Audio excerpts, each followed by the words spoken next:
Hi, I'm Sarah. Welcome to my world. I'm filming this for the third time, trying to get it right, and every time I film it, it disappears. So I'm gonna try this one more time. I'm glad you're here. If you want to, like, click, and subscribe. And today's herb we're talking about is Valerian Root, or Valeriana officinalis is its botanical name. It's also been called all heal and foo and garden heliotrope. In Ayurvedic, the name is called Tagar, and in traditional Chinese medicine, it's Zichao. I'm not sure I'm saying that right. The family that it's from is honeysuckle or Caprifoliaceae, and the plant gets 4 to 5 feet tall. It's native to Europe and northern Asia and the Pacific Northwest where I live. The plant again gets 4 to 5 feet tall. It has strongly divided leaves that are pinnate, and it has toothed lower leaves. The flowers are tiny pink to a pale white. They form in tight clusters and they grow in damp conditions. And I will show you this spring. I do have valerian growing in my garden, and so when that is not looking like it does right now, I'll show you when it's all in bloom and everything. So yeah. And before I start on the things that it's good for, how to use it, I'm going to tell you should definitely consult your doctor. I'm not here to treat, cure, or fix anything. Just giving you information about what's helped me, and I would hope that you would talk to your doctor before you try any herbs. It's been used for stress-related issues such as like anxiety, migraines, nervous migraines, nerve pain. It's been used for epilepsy, and it's more calming than it is sedative. And it's good for, like I said, sleep conditions. It's a good muscle relaxer. It helps with cramps, and it can lower blood pressure. It relieves anxiety, irritability, depression, OCD, neuralgia or nerve pain, and it helps with fatigue, which I use it for. I've been using valerian since about 2008, and it's helped me quite a bit with sleep and anxiety issues. Its energetics are that it's warming, relaxing, and balancing, and it has, like, the key constituents of it are that it has alkaloids, resins, essential oils, and it's the mild bitter. The medicinal properties of it are that it's an adaptogen, meaning that it helps you adapt to situations. It's an expectorant, which means that it helps you cough things out. It's an antispasmodic, which is why it helps with muscle spasms and muscle pain. It's an anxiolytic, meaning that it helps fight anxiety.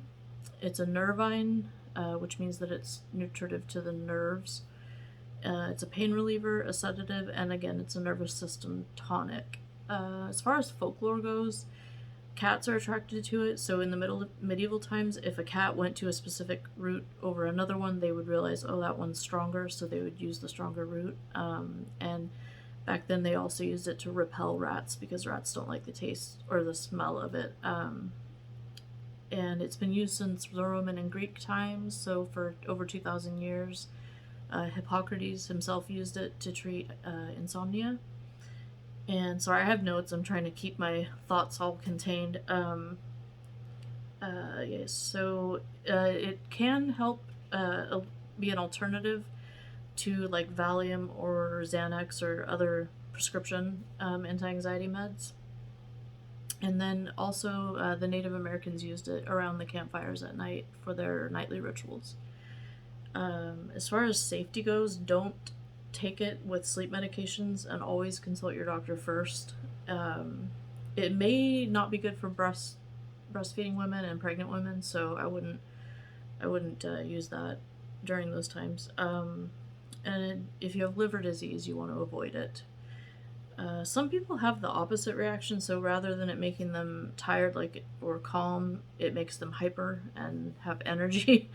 It does cause vivid dreams, which I have for the last 8 years, so I'm assuming it's from the valerian, but I have vivid dreams, which I don't mind because I like them. As far as harvesting goes, you're going to harvest it in the autumn when all of the plant's energy are in the roots, and you use the root, the rhizome, and you can use it dry or fresh. And the leaves are edible if you would want to put them, I don't know, in a salad or saute them or something. But you want the young leaves if you're going to eat them. And then as far as fresh or dry, with it being fresh, you could do it in a tincture. I've heard that it's stronger though if you let it dry out. So some kind of chemical reaction happens and the plant gets stronger as it dries. So if I was making a tincture, I would use it dry.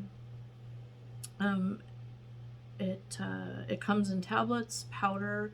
If you get a powder, you're going to want to use like 1 to 2 doses of 500 milligrams at night. I use capsules and I just follow what the bottle says. You can make your own capsules. I am going to be buying some of the root itself, and so when I make a tincture, I'll video that for you, like to show you how I make a tincture. But I don't know when that's going to be yet. And then as far as a decoction is just like a really strong tea. Like you just let it brew for, I don't know, 8 to 12 hours or something. So if you wanted to have it at nighttime for bed, you would make it in the morning, and then you'd maybe put like 2 to 3 tablespoons of the herb or the root in some kind of a brew vessel, like a pot or a jar, or however you want to do it. And then I would put between 8 and 12 ounces of water, and then you want to kind of simmer it for maybe like 15 minutes. And then I let it go all day, and I don't strain it out till the evening. And with that, you'd want to use 1 to 5 tablespoons at night. And then as far as a tincture goes, if you make your own, 20 drops-ish throughout the day. If you want to take it during the day. If you just want to take it at night, I wouldn't take all 20 drops or anything like that. But if you buy a tincture, just follow what the label says. Same thing with the capsules. If you buy capsules, just follow what the label tells you to do as far as that goes, or do your own research to see what milligrams or whatever you want to take.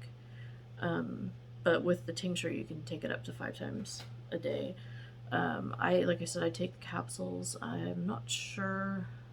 I take about, I don't know, like 2 or 3 a day maybe, throughout the day, and then maybe 2 or 3 at night. But I don't know the milligrams or anything like that. But I will be linking below to the brand that I buy. I just buy it on Amazon, so I'll link that below so you can find it if you are interested in trying it yourself.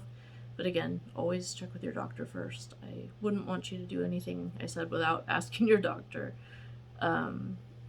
So yeah, next week sometime, I'm not sure what day, we'll be doing vervain, because that's the next one that I use quite frequently. And I'm starting with herbs that I personally use so that I can tell you how they affect me, how they work for me. That way I'm not just telling you to try something that I haven't even tried first. So I'll be going through all the herbs that I have in my, behind me is where I store the herbs up in that cabinet up there.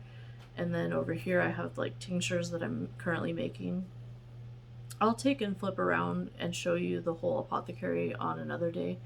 But this is where I keep the dried herbs, and then I keep my tinctures in another spot in the garage. So yep, I just made my own little apothecary and this is how we're doing it. So eventually I'll get Mom on here. She's not wanting to do it yet, but I'm hoping to get her on here with me because she helps me a lot in the apothecary. I don't think I could do this all on my own. So she helps me with all the processing the herbs and making the tinctures and teas and decoctions and all the things. So anyway, yeah, I'll see you sometime next week. I hope you like, click and subscribe, and I'll see you next time. Thanks. Bye.